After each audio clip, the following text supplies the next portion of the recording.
So we will start with the prayers to the spiritual master. You can chant along.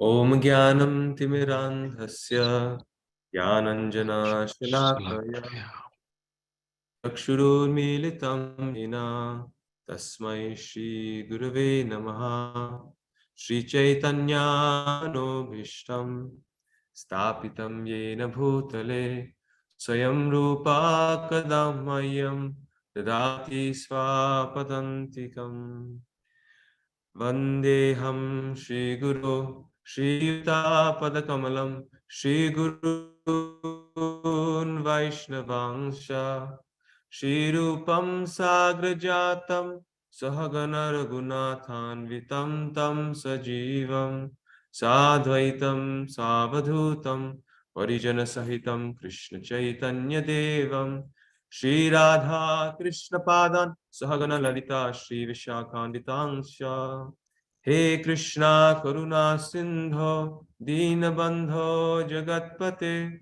Gopesha Gopika Kanta Radha Kanta Namostute Tapta Kanchana Gaurangi Radhe Vrindavaneshwari Vrishabhanu Sute Devi Pranamami Hari Priye Vanchakalpa Tarubhyasya Kripa Sindhu Vyaivacha Patitanam Pavanebhyo Vaishnavebhyo Namo Namaha Shri Krishna Chaitanya Prabhu Nityananda Shri Advaita Gadadhara Shri Vasadi Gaura Bhaktavinda Hare Krishna Krishna Krishna Hare Hare Hare Rama Rama Rama Hare Hare Hare Krishna Krishna Krishna Hare Hare Hare Rama Rama Rama Hare Hare. Welcome everyone. Thank you very much for joining. So today we will continue with our discussion of the nectar of devotion.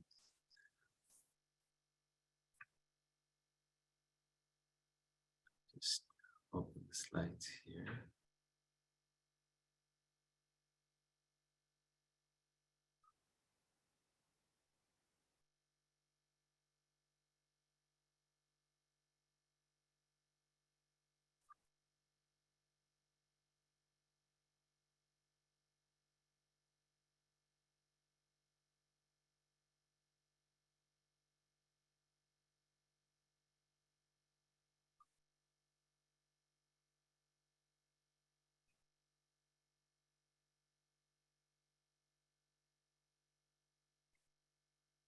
And today we begin with chapter 5.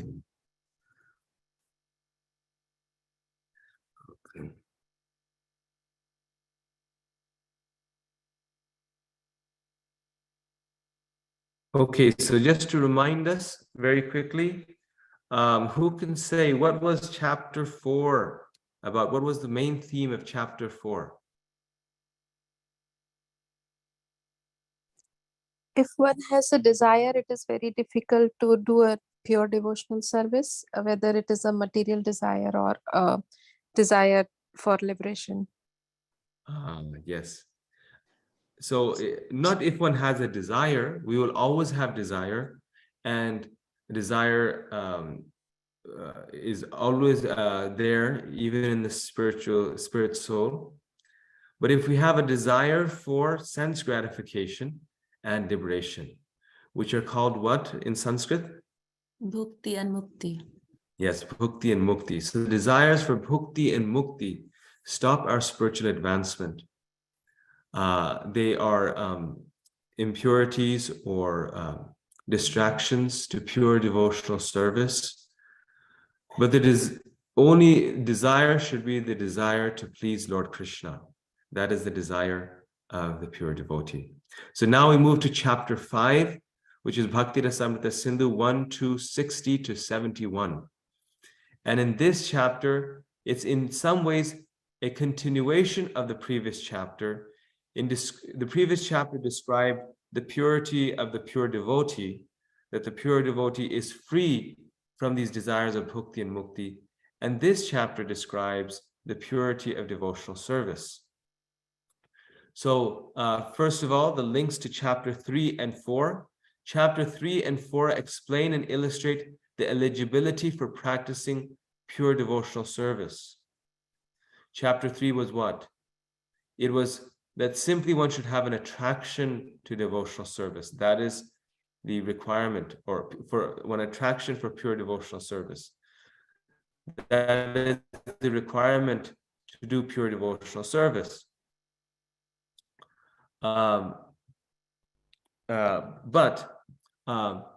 Chapter 4 sort of clarified that even further. It is not very stringent. One must simply have an attraction to serving the Lord without a selfish motive. That is, without the desire for bhukti and mukti, and that is chapter 4. Now, a lenient requirement is unique to bhakti. Generally, to practice self-realization, one must have a great deal of preliminary qualification. Now, one may think that, well, this is a lot to ask. Krishna is asking so much that I have to do this and that, and I have to become, free from all material desires. But actually, other systems of thought don't even accept everyone into their process. Like in the Advaita philosophy, in the Mayavad philosophy, it's described how those, unless you are a sannyasi, unless you're in the renounced order of life, or a brahmachari, you cannot practice the process of self-realization. Prabhupada describes how in Shankaracharya would not even listen to anyone unless they were a sannyasi. They could not express their opinion. Because first you must be completely free from all material taints. So pious birth is considered a necessary qualification. Purification through praishchit rituals, through austerities, tapasya, is necessary before one can practice those systems.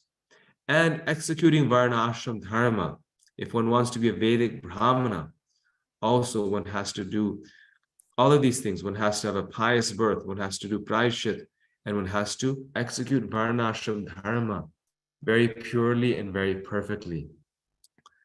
Now, chapter 5 describes the reason why devotional service is not dependent on these other qualifications that are necessary in other processes. When Srila Prabhupada came to America, many people criticized that why he was making malechas or meat eaters or people who did not have clean habits. They're taking intoxication. Why did he make them into devotees? They are disqualified, they felt. So, in response to them, Srila Prabhupada wrote chapter 5 of the Nectar Devotion.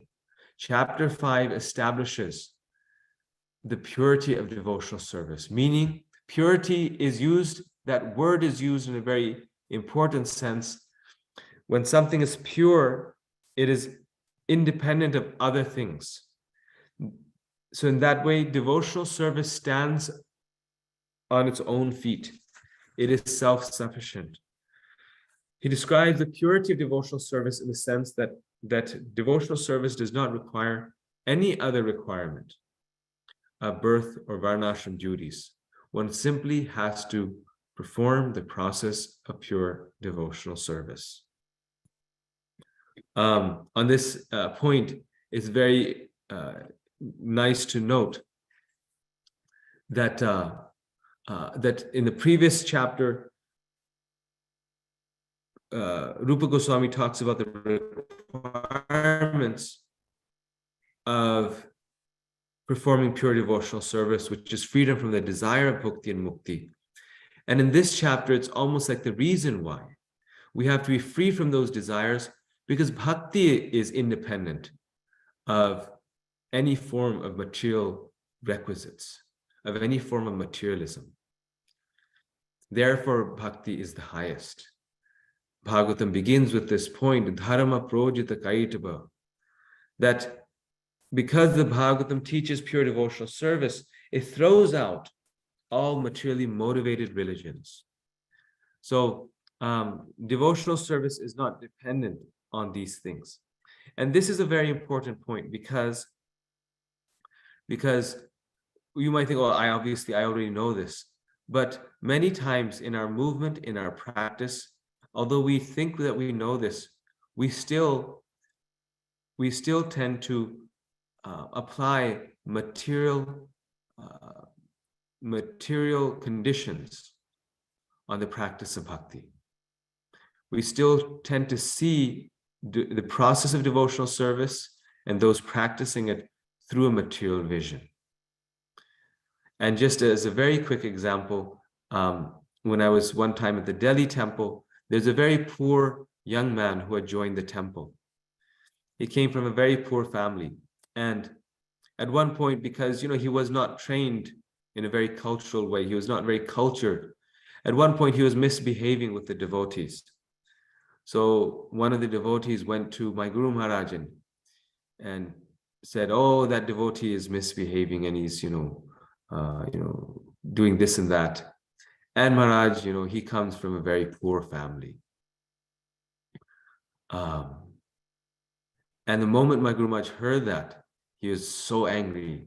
He was thinking, why are you seeing him as someone coming from a lower birth than yours? A devotee can never be measured by his birth.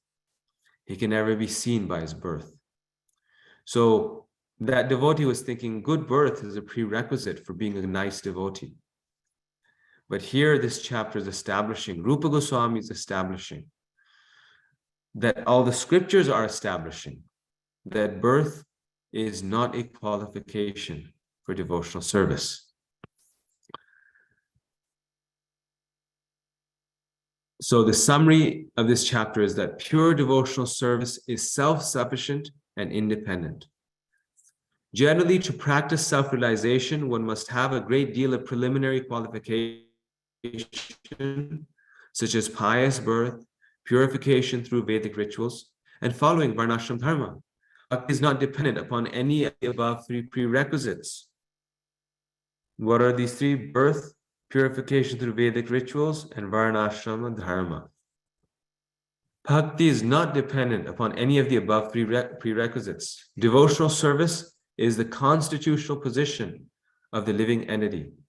Therefore, both the processes of bhakti and eligibility for bhakti are independent of considerations of birth, caste, community, and other processes. So ultimately speaking, bhakti is independent of any consideration of birth, caste, man or woman, race, any nationality, allegiance to a community. Until we're fully purified, we may follow conventions based upon birth. But because until we're fully purified, we are still not practicing pure devotional service. But ultimately, we cannot apply any of those conditions to bhakti. One time, Radha Govinda Maharaj gave class, and he's very traditional, he speaks in Hindi, but he made this point that actually women can do, in terms of the practices of bhakti, women can do everything that men can do. He said they can even have a shikha. They can offer full dandavat. And I was surprised when I heard it, because he's very traditional. He's not like he's been, a celibate monk since his childhood, his whole life living in India. But he made this point very clearly based on Shastra. And therefore we see some advanced women doing that.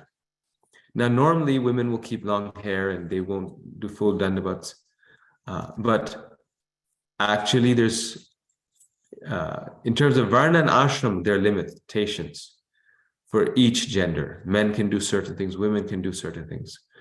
But in the actual practice of bhakti, it is independent of those practices. So the essence of this chapter is what are not qualifications for taking up devotional service. In the previous chapter, we looked at what are qualifications. So no ulterior motivation. But this is what are not qualifications. So birth is not a qualification, but also if you have high birth, it doesn't become a qualification. It could even be a disqualification because it's a hindrance to being a humble servant.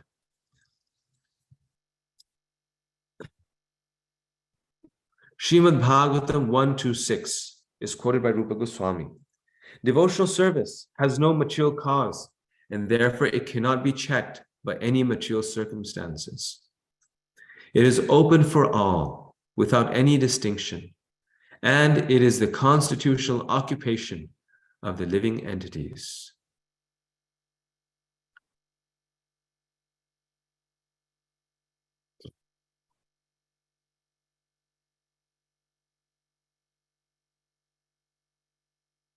Because it's our constitutional position, no one can say it's for you but not for me, or it's not for me and it's not for you and it's only for me, because it's our constitutional position. This is who we actually are. This is what in every living being actually is. So bhakti is first of all independent from the necessity of pious birth. Bhakti yoga is very powerful. One need not wait for a pious birth before he can begin and perfect pure devotional service. On the contrary, by practicing devotional service, one becomes pious. Such a nice point. One does not have to be pious before doing devotional service. On the contrary, devotional service is what makes us pious. One second, I'm just going to get some water to my throat.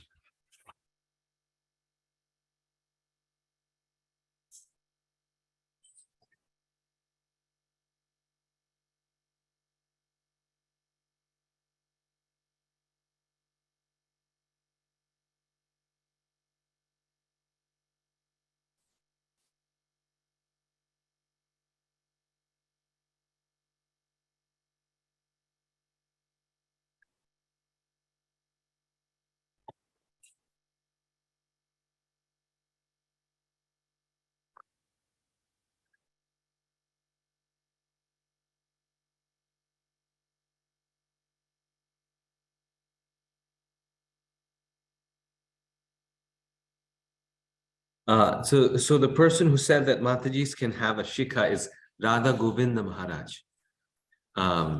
He's one of the disciples of Srila Prabhupada, who's a sannyasi. So that was his opinion. Not everyone may agree with that. The externalities of bhakti are not so important, and there's different opinions on that. But that's what he said in one class. A class of priestly persons claimed to be the descendants of Nityananda, calling themselves the Goswami caste. They further claimed that the practice and spreading of devotional service belonged only to their particular class, which was known as Nityananda Vangsha. In this way, they exercised their artificial power for some time until Srila Bhakti Siddhanta Saraswati Thakur, the powerful Acharya of the Gaudiya Vaishnava Sampradaya, completely smashed their idea. There was a great hard struggle for some time, but it turned out successfully, and it is now correctly and practically established that devotional service is not restricted to a particular class of men. So when something is very good, so when something is very nice, everyone wants to say that it is their monopoly, that only they own it, that only they have rights to it. One becomes selfish. One wants to use that as a status of power, prestige. But Bhakti Siddhanta Saraswati Thakur, so this happened in our Gaudiya Vaishya Sampradaya. After Lord Chaitanya left, different people started to take ownership of it, that, oh, Bhakti is only for us. They knew how special this is. Where do you find such a beautiful philosophy? But Bhakti Siddhanta Saraswati Thakur, when he came, he was known as a Singha Guru because he faced these Smarta Brahmanas. He faced these Sahajya groups and he smashed their philosophies on the basis of Shastra, showing that this is not our philosophy.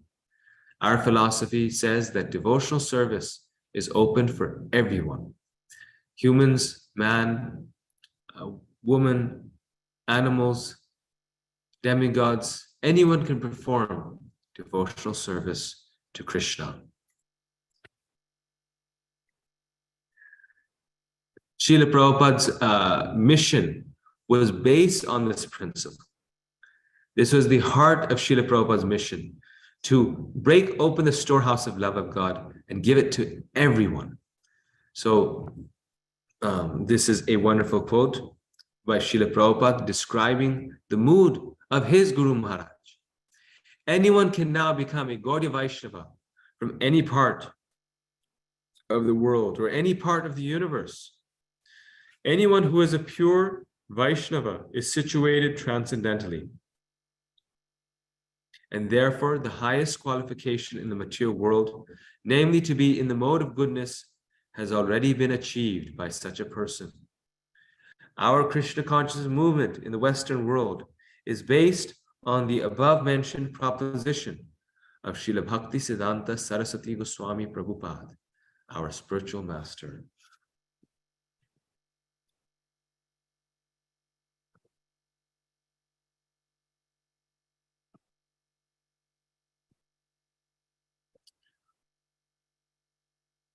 In the Padma Puran, it is stated, everyone, highborn or lowborn, can take a cold early morning bath in Magh, winter month. The only qualification for such a cold bath is that one wants it. Similarly, anyone can take to bhakti if they have attraction to it.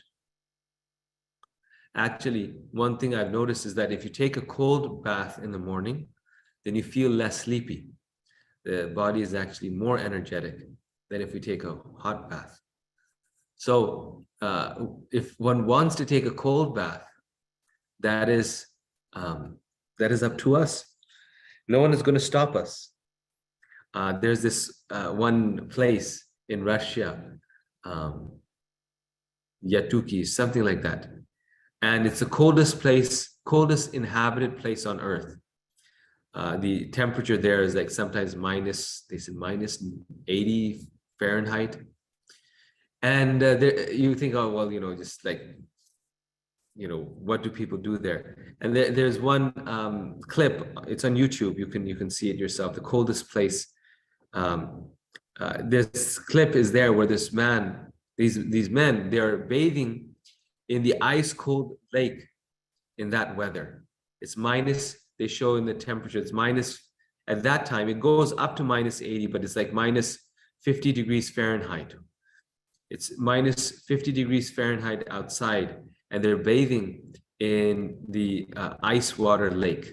And they go in, they take a dip, full dip, head included, they come out, they roll in the snow, and then after that, they put their clothes on. So it's possible, all these things. Why do they do such a thing? Because they have an attraction to doing it. Similarly, anyone can take to bhakti if they have an attraction to do it. In the Skanda Puran, so look at Srila Rupa Goswami's conviction, his forcefulness. He's quoting from every Shastra. Someone might say, well, okay, you all follow the Bhagavatam, but in all the other books, that's not the case. Only the Bhagavatam, it does this, and all of you are just sentimentalists. But then he's quoting the Padma Puran, now the Skanda Puran, in the Kashi Khanda of the Skanda Puran, which is actually the largest Purana in size. So it has many different khandas. So this is the Kashi Khanda. People of impious birth who began to follow Vaishnava Dharma became even more purified than the highest born Brahmanas. So I mentioned how high birth, in fact, in the process of bhakti, could even be a disqualification. Of course, it's not a disqualification because we said that birth is not a qualification or disqualification for bhakti. But it could be, because we see that those of lower birth actually often practice bhakti more sincerely, like Srila Narad Muni. Narad Muni's good fortune was that he was the son of a maidservant, that he came from a very humble background, and that his nature was just to serve. And this is why when he came in the association of the pure devotees, he could serve them because he was already accustomed to service. And then when he served them so nicely, then they became very pleased with him and gave their blessings to him. So you see that devotional service, it actually, the essence of it is humble service, humility, tolerance, pridelessness. So someone who is less talented, who is less,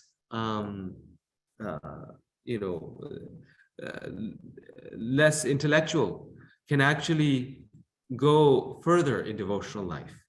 And this is why we see, even in Lord Chaitanya's pastimes, that knowledge or scholarship was never prized over devotion.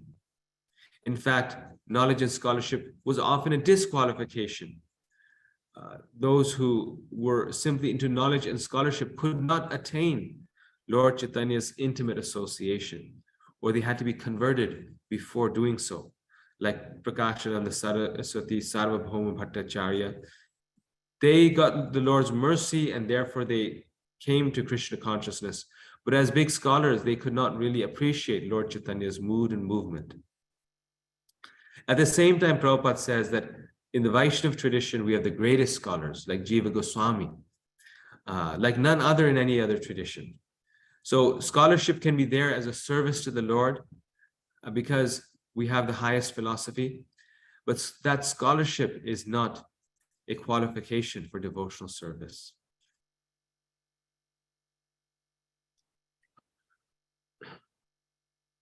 Oops. Sorry, I have to keep moving this panel because it's in the way of. Yatha kanchana tam yati kansyam rasa vidhanata tatha diksha vidhanena vijatvam jayate nrinam. This is a very important verse that Prabhupada quotes many times from the Hari Bhakti Vilas. Just as bell metal attains kanchanata, goldness, similarity to gold, by following the procedures of alchemy. Similarly, by following the procedures of diksha, dvijatva, vijanes, similarity to twice-born individuals is produced for humans. So this is Prabhupada's basis, his justification for giving Brahman initiation to everyone, even to the so-called non-Brahmanas. He says, just like bell metal becomes gold when it comes into contact with mercury, similarly, a person who's not a Brahmana, by the process of diksha, which can be compared to mercury, can become a non-Brahmana, can become a Brahmana. And this is a very, you could say, big topic in our movement. So we'll just take a moment on this. Actually, what is the process? Why can I today not take bell metal and mercury and make it into gold. I'd be I'd beat Elon Musk if I could do that in terms of being the richest person in the world. The reason why we cannot do that, because actually the process is that the yogis, before, they would mix these two, but then from what I've heard, then they would have to urinate. They would pass urine on that combination. And the combination of bell metal, mercury, and their urine would actually make it into gold. And it wasn't just any ordinary urine, but you had to be a accomplished yogi to make that work. The accomplished yogis had something special in their urine, and therefore the bell metal, when mixed with mercury and their urine, turned into gold. So it was a yogic siddhi. To make things into gold is not an ordinary thing. But they could do it due to their yogic siddhi, due to their austerities, the yogic power. It would, create some sort of shakti in their urine and thus make bell metal into gold. In the same way, the process of diksha is not mechanical, and we mechanically cannot become from a non-brahmana to a brahmana. It is in fact the touch, the connection, the association of the pure devotee and the process of diksha that makes an ordinary person like bell metal into gold, into a brahmana. So you take the person, you take the process of diksha, which is like bell metal and mercury, but then the most important element, you take that pure devotee, the spiritual master, and then all those three things together make a brahmana. Now, some devotees, although they are brahmanas, Brahman initiated, may still enjoy Shudra activities the most.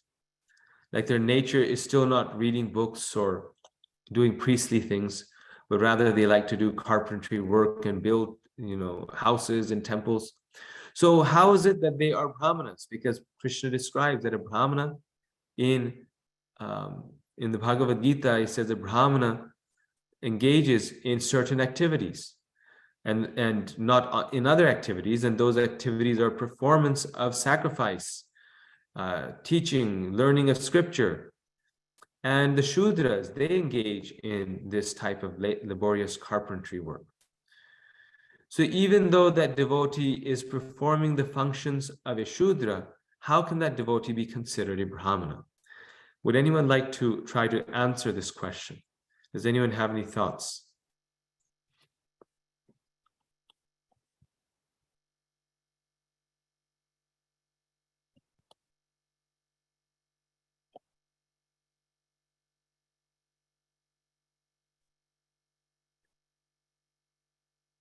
Okay, I'll give you a hint.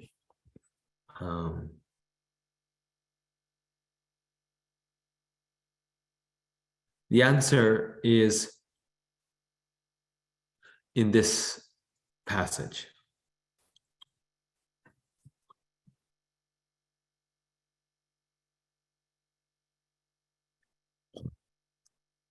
So the question is, how can a person who does not have the nature of a Brahmana and is engaged in the activities of the other Varnas still be considered a Brahmana?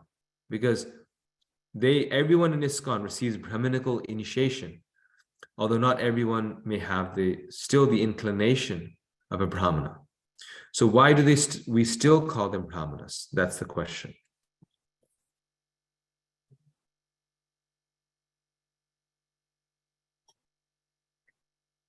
Please unmute yourself and respond. Hare Krishna Prabhu. Hare Krishna. I'll try. Because when one engages in Krishna consciousness, they become situated in a transcendental platform, which is, higher than even the mode of goodness. And so Krishna Bhakti is, transcendental. And so all of the qualities of the Brahmana then gets transferred to that person who, even though they might be performing Shudra activities or other activities, they have those, that they're on that platform. Is that? Yes, that's a very nice response. That's yes, thank you. That is actually very, very good response. Rashi Mataji? Hare Krishna Prabhu. So what I was thinking is like the real Varnashram Dharma was also based on the quality of a person, not by birth. So by following Krishna consciousness, one develops that quality to become a Brahmana rather than, other qualifications. Very nice. Okay. Yes. Gopal Govinda Prabhu? Hare Krishna Prabhu. Prabhu, it appears like Brahmana means like the one who understands or knows the Brahman, the Supreme Lord, and the one who's always constantly serving Lord Krishna. Then he's transcendently situated, and the fact that bhakti is beyond the karmic process and beyond the birth, the once one person is situated in Krishna consciousness, he automatically start receiving the Brahminical qualities of the Guru and the Parampara. So then that person is considered as Brahman compared to the one who's by birth. Very nice. Okay. Yes. Thank you very much for this response as well. Kartik Chandra Prabhu. Hare Krishna Prabhuji. So my understanding, even though those activities are Sudra activities, for example, let's say if someone is working in a job under some person, so Sudra means he is working under someone. But since he is a devotee, he can dovetail that Lakshmi in Krishna's service. So he will still be engaging that Sudra activities as a devotional service. So that over time it purifies him and brings him to the mode of goodness, and then ultimately becomes a he's on the path to be a Brahmanical. So just my understanding.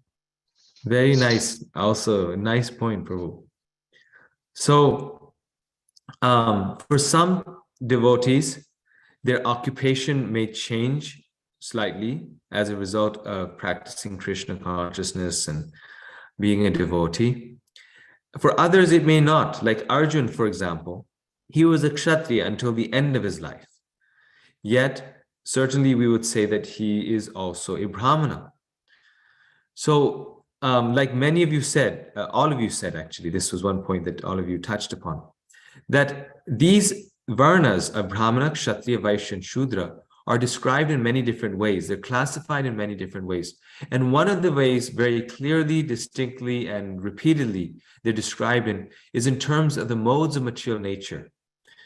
In terms of the modes of material nature. So the Brahmana is someone who's situated in the mode of goodness. Their activities, their qualities are more in the mode of goodness. The Kshatriyas are in goodness and in passion. But you have to be passionate to fight, to rule, to have that nature. You must be passionate. So they are in goodness and in passion. The Vaishyas are in passion and in ignorance. Business, money, all these things, just day and night. So they are more passionate and ignorance.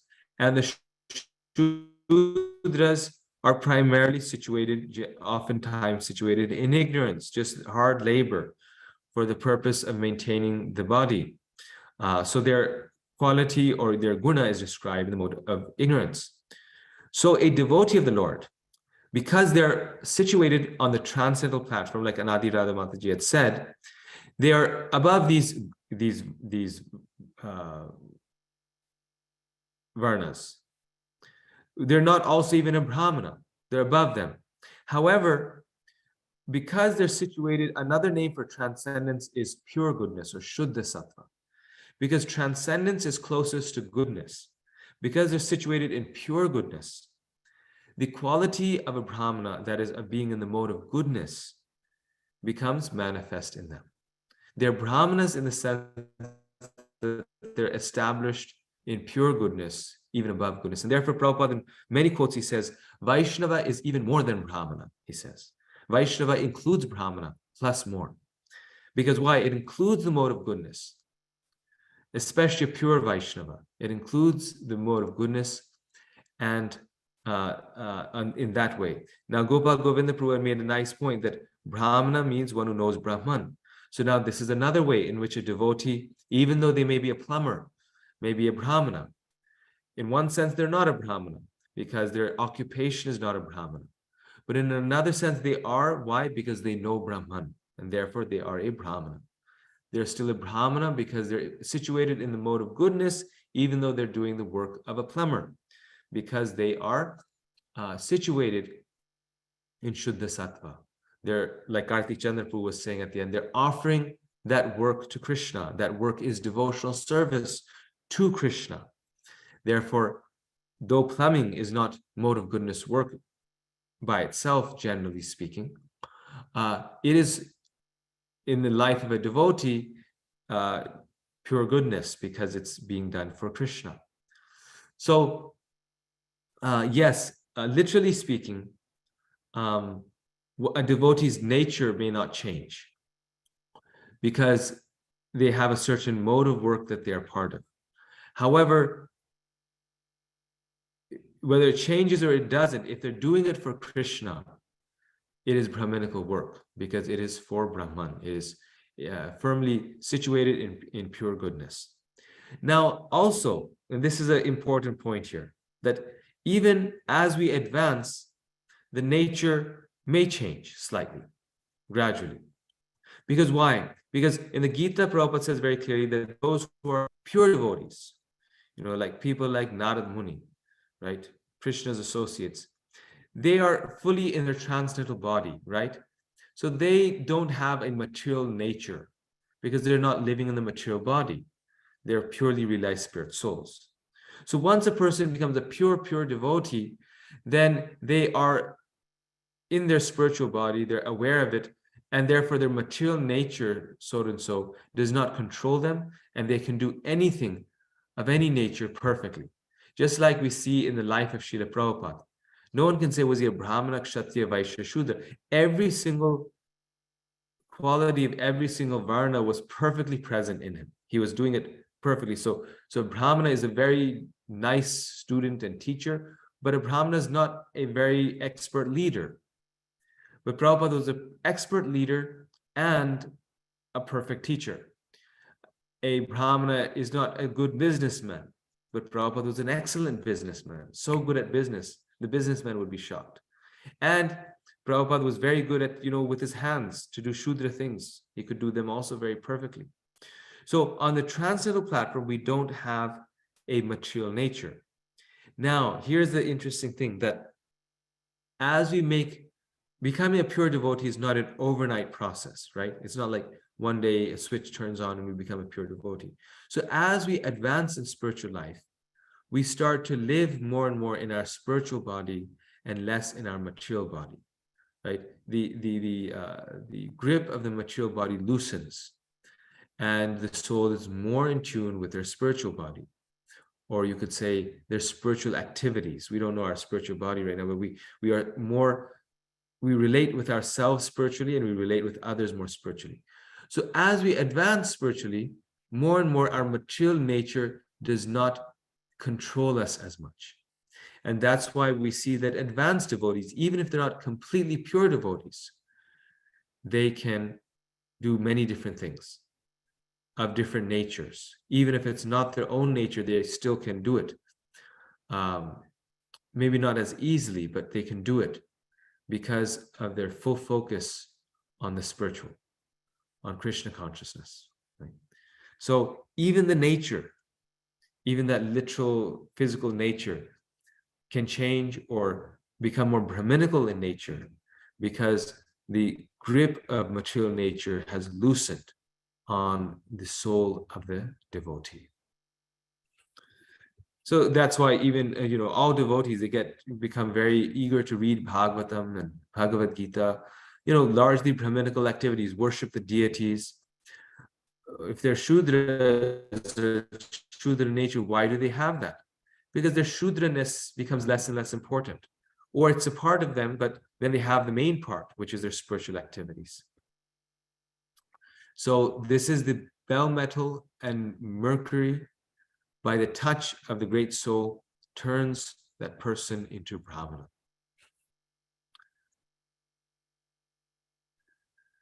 So a word of caution Prabhupada gives is that we also have to be careful that we don't prematurely become too advanced and give up the rules and regulations. Like I said, once we're spiritually advanced, none of the material considerations are important. But until we are on that pure stage, we may still need to follow the rules and regulations of devotional service and act in our natural varna and ashram. He should not think that simply by the acceptance of such initiation, his business is then finished. One still has to follow the rules and regulations very carefully. If after accepting the spiritual master and being initiated, one does not follow the rules and regulations of devotional service, then he is again fallen.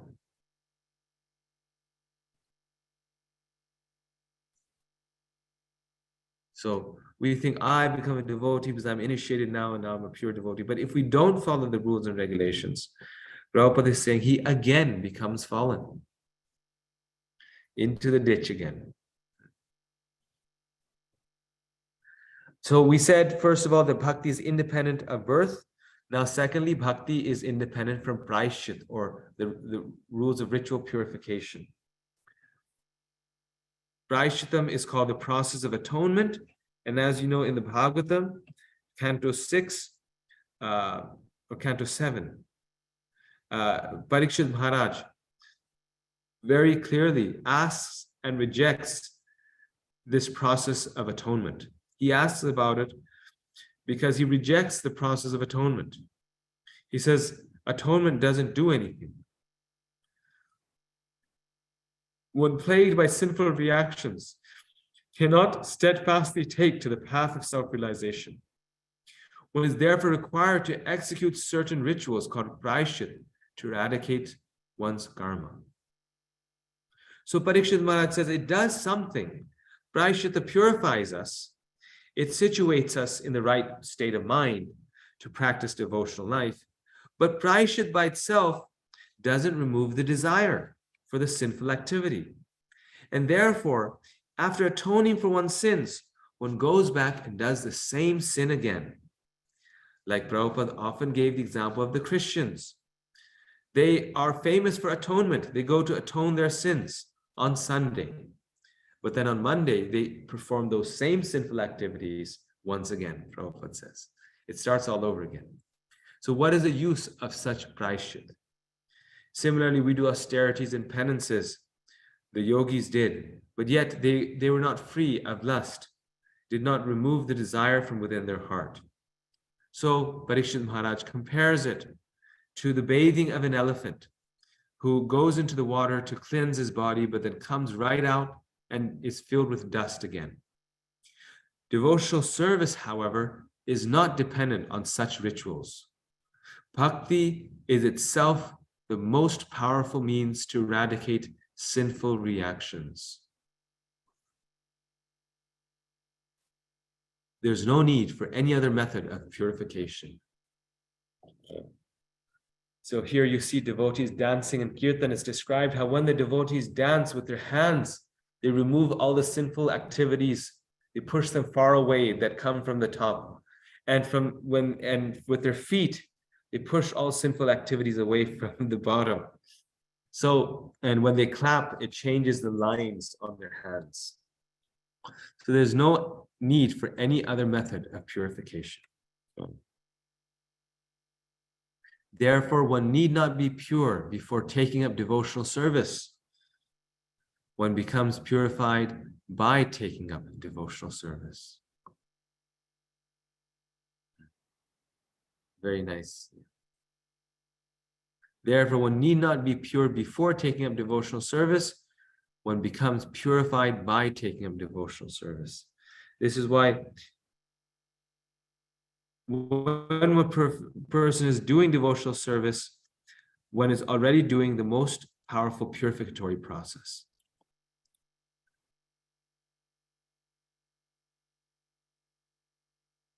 A devotee's rectification. If by chance a devotee becomes involved in impure activities, he must rectify himself.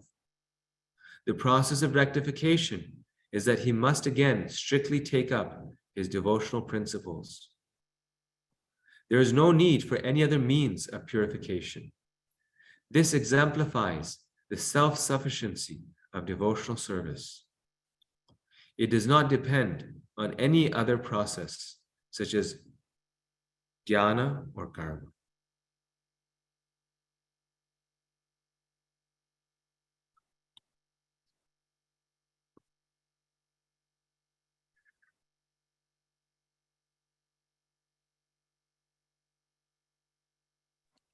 Hare Krishna, Prabhu. Sorry to disturb you in the Okay. middle.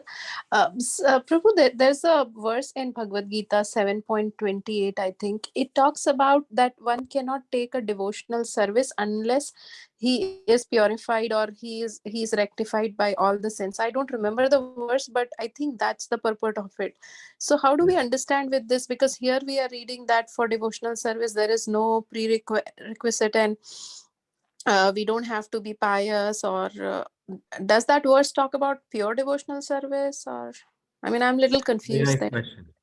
Very nice point. So Prabhupada explains that verses like that, what they mean is that one who is performing devotional service is understood to have been very pious in order to or already have performed all the purificatory processes, hence they are doing devotional service. Not that they did or that it's a requirement, but someone who is doing devotional service, they're required. Now, Krishna is saying that only after much purification can one do devotional service. And there is some truth to that. He says that in many different places. In the Gita, he says, Bahunam Janmanam Mante Jnanavan Mam Prapadyate Vasudeva Sarvamiti Samahatma Sudurlava. That after many lifetimes of cultivating jnana, one comes to the conclusion Vasudeva is everything and surrenders everything to him.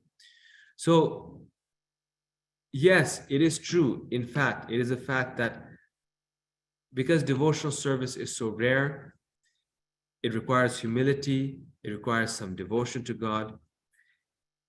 A person may need purification. A person may need to be pious or is pious before they do devotional service. But what is the point that Rupa Goswami is making here? But that is not a requirement to start devotional service. So yes, that is needed, generally speaking, like Krishna is saying, this is what he's saying, to do devotional service. But not always. It's not a requirement. But someone who is in touch with a pure devotee of the Lord may perform pure devotional service even though they have not done many years of pious activities. Now you may say, well, are Krishna's words untrue? In certain circumstances, like generally speaking, that is the case, that all of us have done some pious activity, therefore we've come to devotional service. But what about those like Jagan Madhai or even ourselves, right, who did not do enough? Are Krishna's words untrue? So Prabhupada answers this in one place. He says, not directly answering, but his statement answers it. He told one of his disciples who was saying, Prabhupada,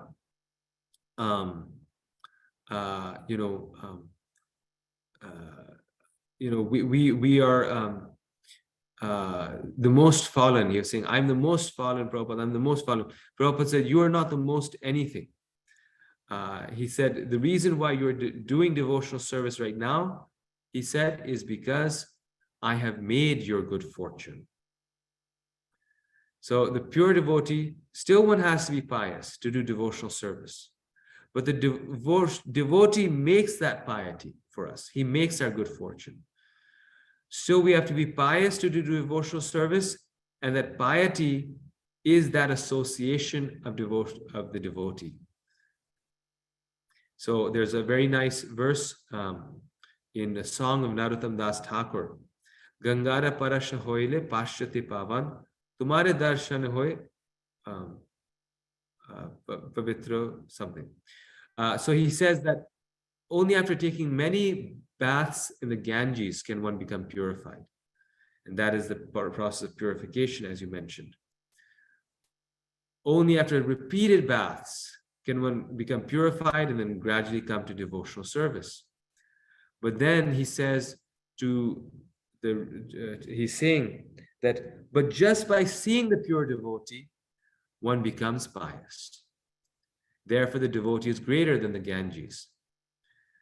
So Krishna's words are 100% true, but that purification is coming just by the sight of the devotee.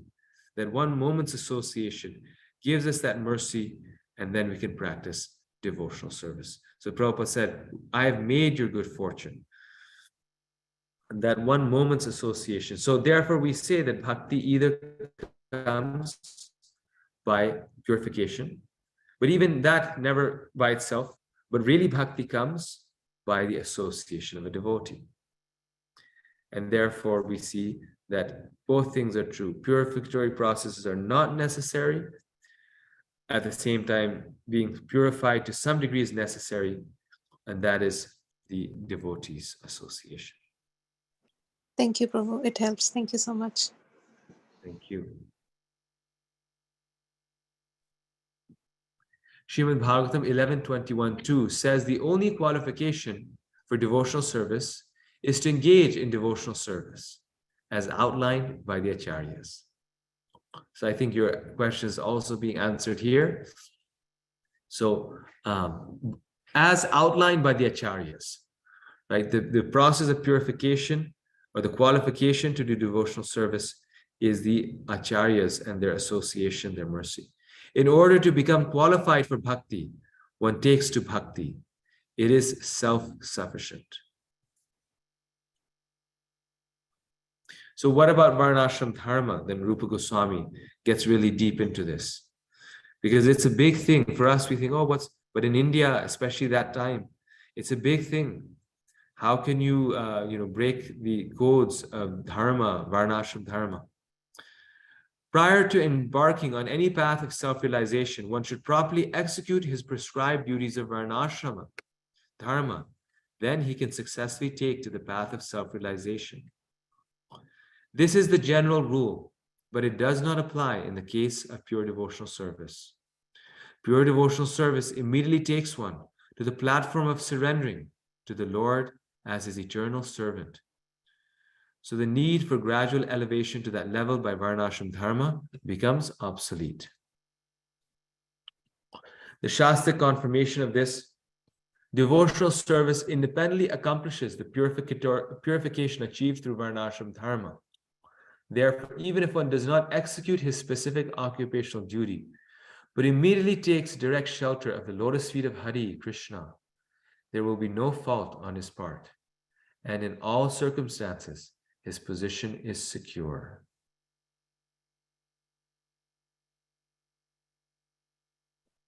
A long list of scriptural quotes to this effect are at the end of the chapter, and you can read them on your own time. So thank you very much for your very kind attention. We already had quite a bit of question and answer, but if anyone has further questions on this chapter, any comments, any reflections, any thoughts, please share them.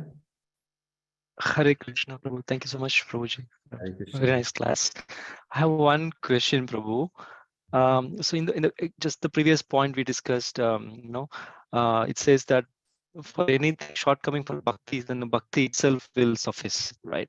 So doing bhakti will itself will help. So sorry, my son is here. Once again. So Prabhuji, but the point is, what I want to ask is, in another forum, one devotee was no, he was in devotion like 20 years or something, but somehow he found that he couldn't overcome the conditioning or something. So how do we reconcile? Because when I heard that, I felt something is not right.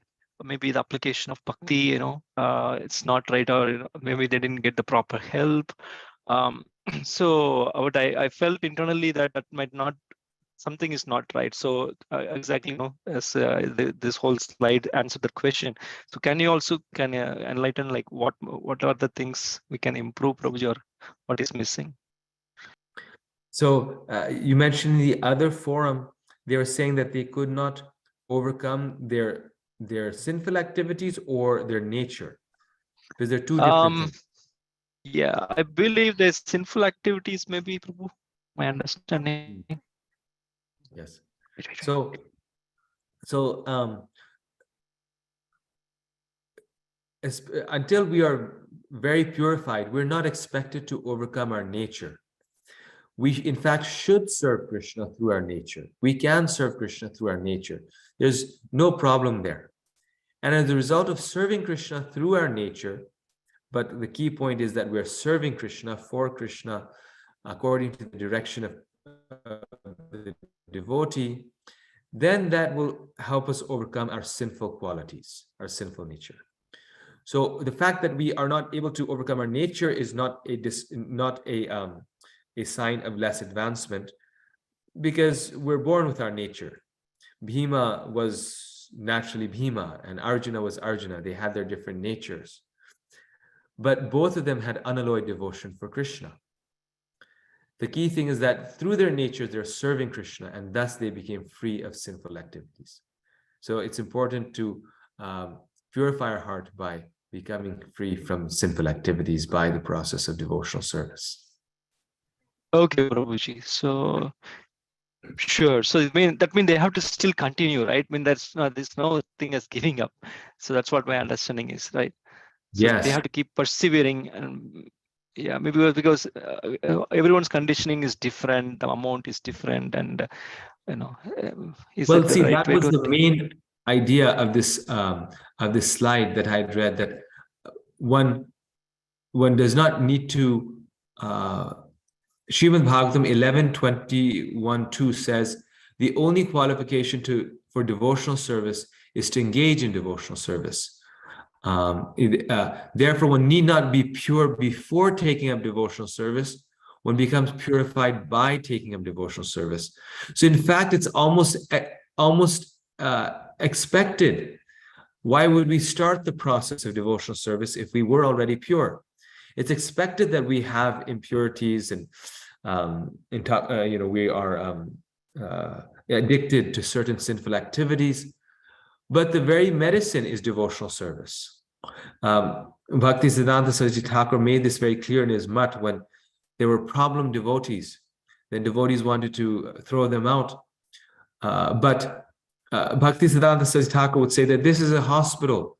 Where else can they be cured other than here?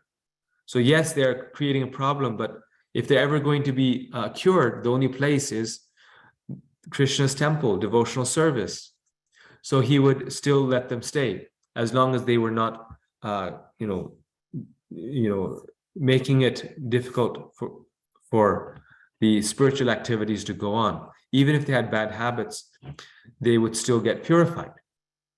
So the key problem is that we give up the process of devotional service. But if we somehow continue, then eventually that process will forcefully drag us back to Krishna, even against our will. So we should never give up devotional service. Another thing that my Bhakti Shastri teacher told me that I never forgot, very important, is that renunciation is not the means of purification. Renunciation is the result of purification.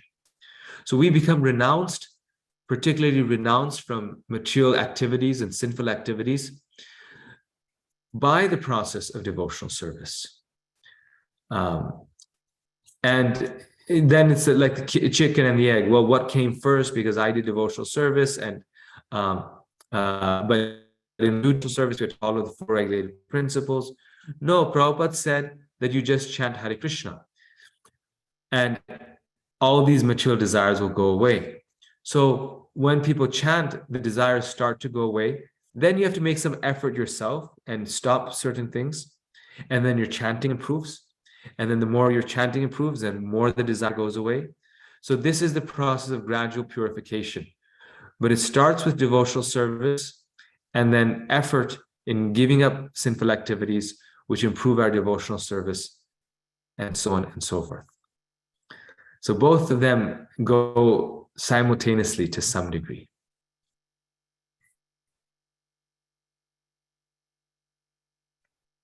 Thank you, Any Prabhuji. other? Yeah. Hare Krishna. Thank you. Very nice. Thank you so much for Hare clapping. Krishna. I just had a couple of questions on that topic that Kartika Chandra Prabhu was talking about. But what the one question is about the devotional service, and how one who takes up the devotional service, he or she is promoted to the Brahminical platform. I mean, he's more than just a Brahmin. So if those who are performing devotional service in ignorance, though, like they're still higher than a Brahmin. I mean, they're still in the transcendental platform, right? Because they could be envious or, angry, or they could be showing signs of ignorance. But even if that's the case, because they're taking up Krishna consciousness or devotional service, would they still be considered a Brahmin?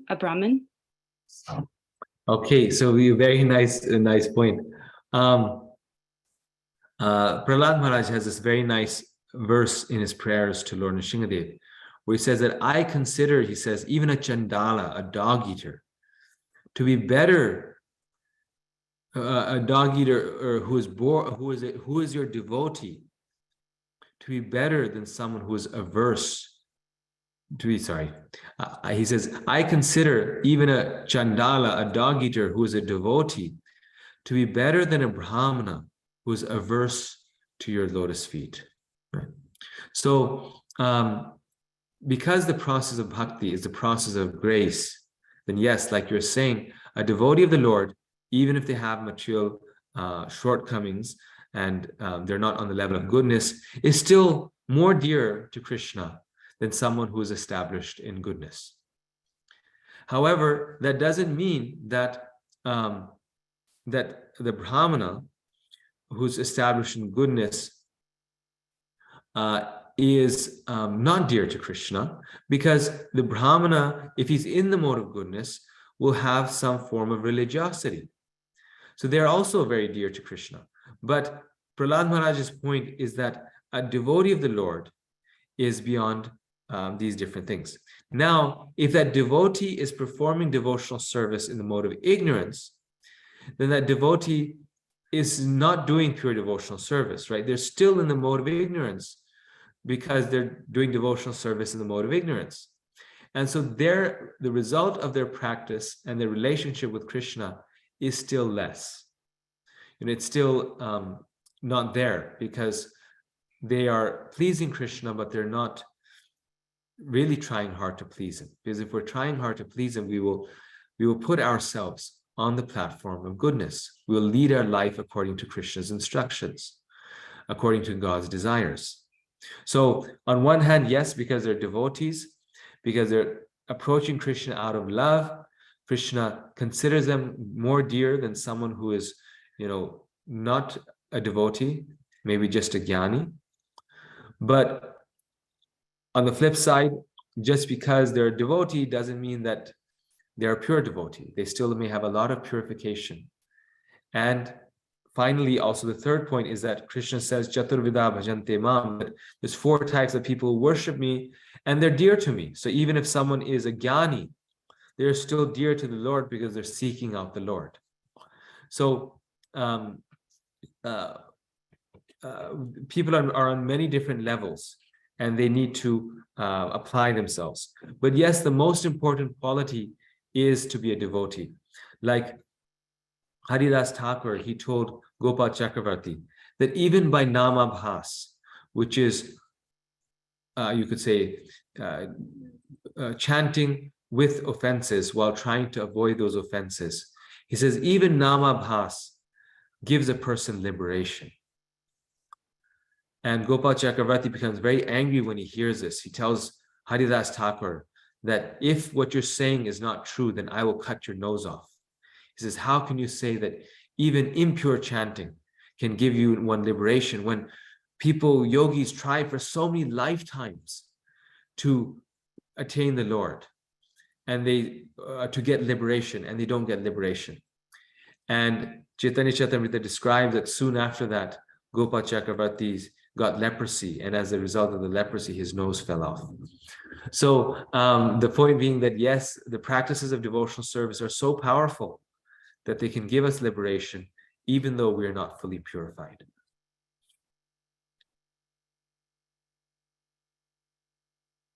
Thank you so much, Prabhu. That helps.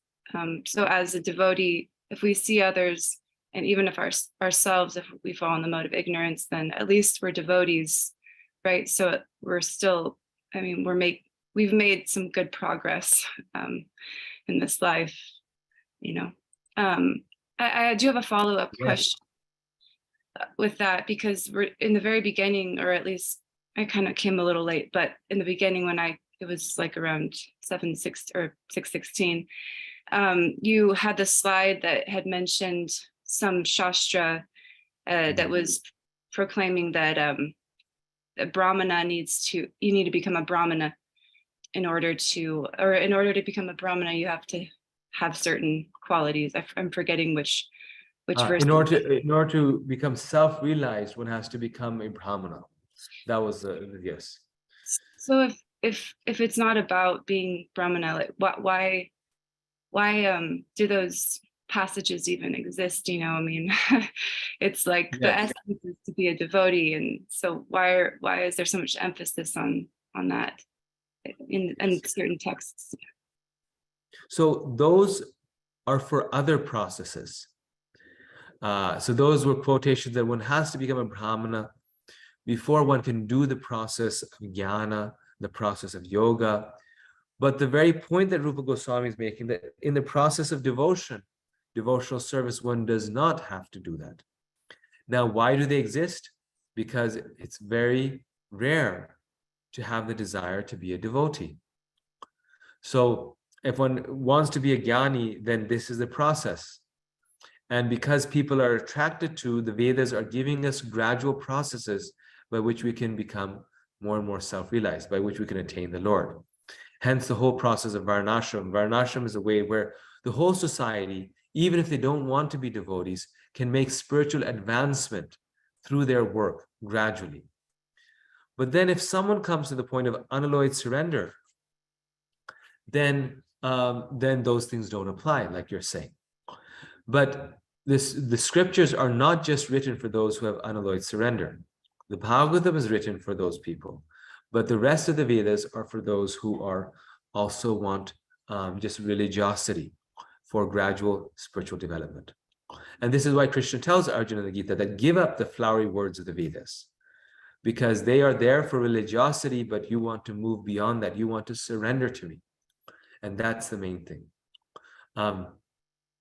So I mean, in some ways, that's part of the material world. The material world is composed of many different temptations. And in fact, one of the temptations is mundane religiosity. That, oh, I can be religious and feel very good about myself and even get God's blessings without actually loving God, which is what Krishna is looking for us to do. And this is why, going back to our previous discussion, this is why after many lifetimes, after much effort, someone becomes a devotee of Krishna, right? And going to your previous point, that is, at least we're a devotee, and that's something we can feel good about, even if because we're a devotee. This is very true. Once we accept Krishna's shelter, The Bhagavad Gita says, Neha Vikrama Nashasti Pratavayo Navedite. We'll start from where we left off, and Krishna will keep pulling us back.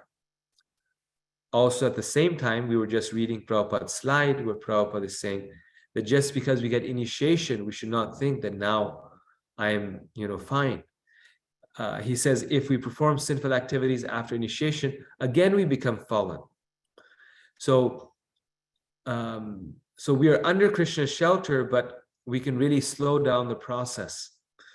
Again, it may take us, 100 lifetimes to start a devotional service again. We don't have a free pass, but if we make an effort, we have a lot of mercy behind us. Thank you so much, Prabhu. Thank you. Very nice.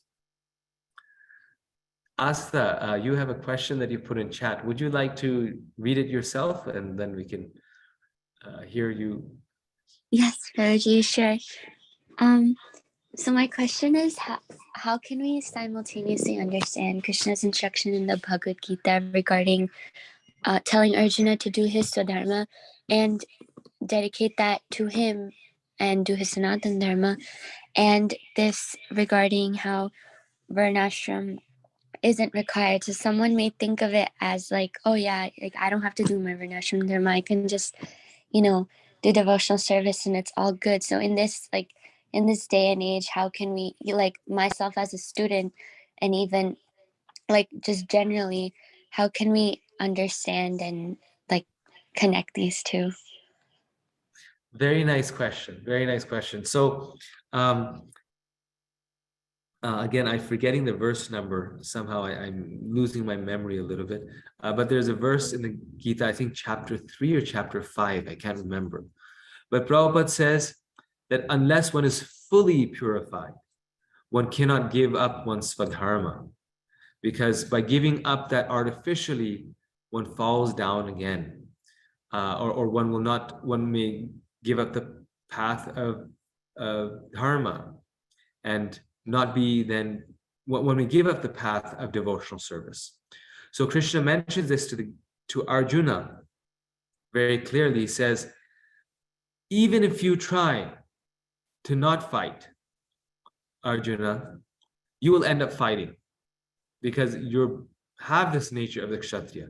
So even if you leave the battle now and you go to the forest, you'll find a way back and you'll come back to the battlefield. And not immediately the same battle, but after 4 or 5 years, you'll think, I have to do something to set the world right.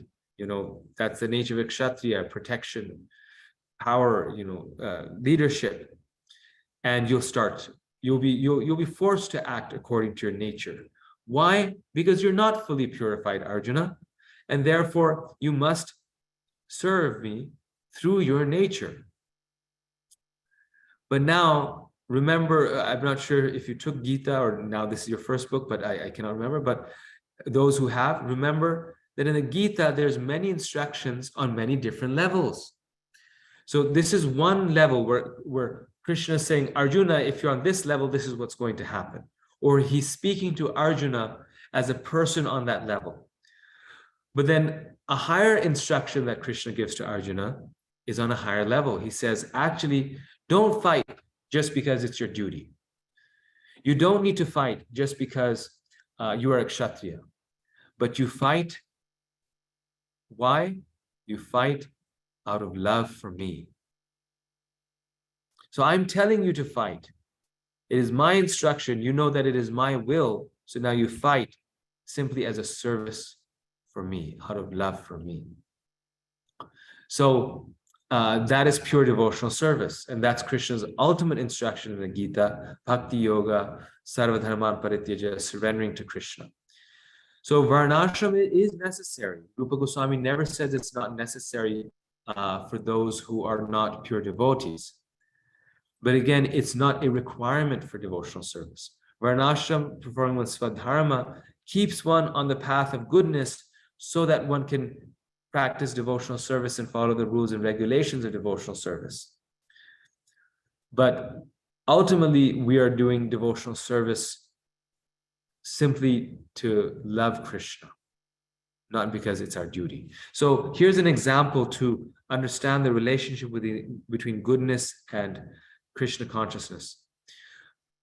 Krishna consciousness is like taking the flight back home. It's like being on the plane back to Godhead. But in order to get the plane, one has to go to the airport. But the plane's not just going to come in your backyard unless you're, have a helicopter, which some people do. So unless you are very fortunate and you get pure love of Krishna because Lord Chaitanya embraces you, it's not going to just come like that. So one has to go to the airport. That's where you get the plane. The airport is considered the mode of goodness. Now, once you're at the airport, you can get the plane. So goodness, Varnashram helps us get on the plane of bhakti.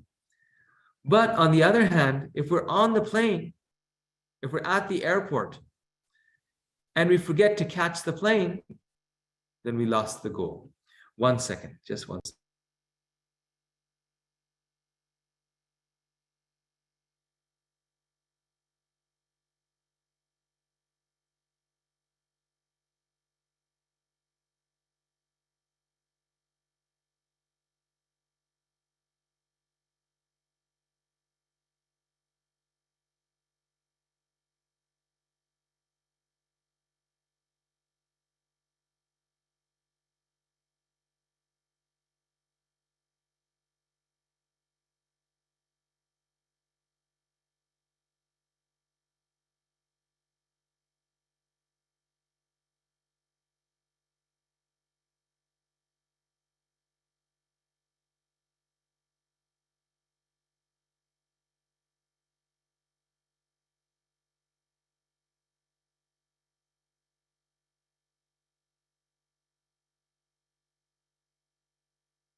Yes.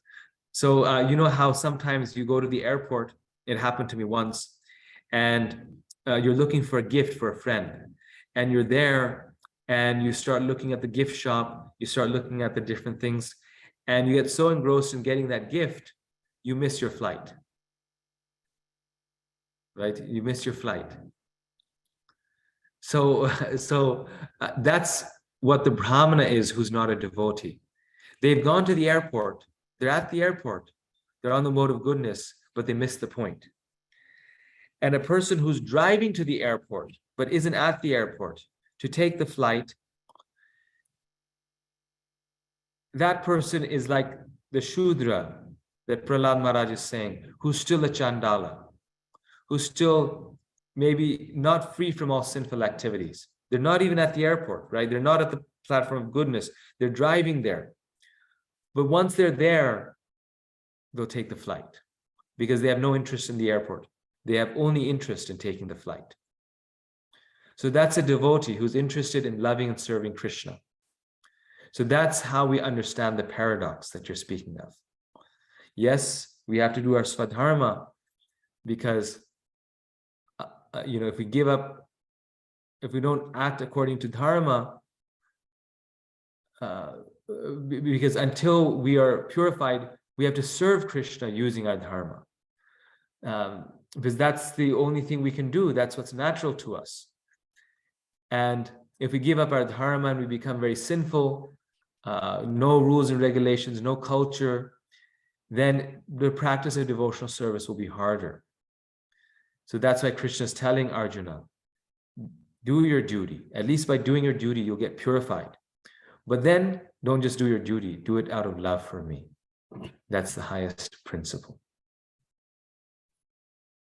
Does that answer your question? Yes, it does very much. Thank you so much, Guruji. Thank you. Nice question. Okay. Anything else? Any final question? Comment? So you have the homework for chapter 5. I gave homework for 3, 4, and 5 in the last one. Please continue doing your homework. Please complete it. And next week, we will continue with chapter 6. So very good. I'm glad all of you are attending and doing your homework. Thank you. Hare Krishna. Danvat pranam Prabhuji. Hare Krishna, Prabhuji, Hare Krishna, Hare Dandavat pranam. Krishna. Hare Krishna. Hare Krishna. Dandavat pranam. Hare Krishna, Prabhuji. Hare Krishna. Hare Hare Krishna. Krishna, Prabhuji. Hare Krishna, Dandavat pranam. Dandavat pranam. Thank you. Thank you so much, Prabhuji. Thank you. Hare, my good fortune. Hare Krishna.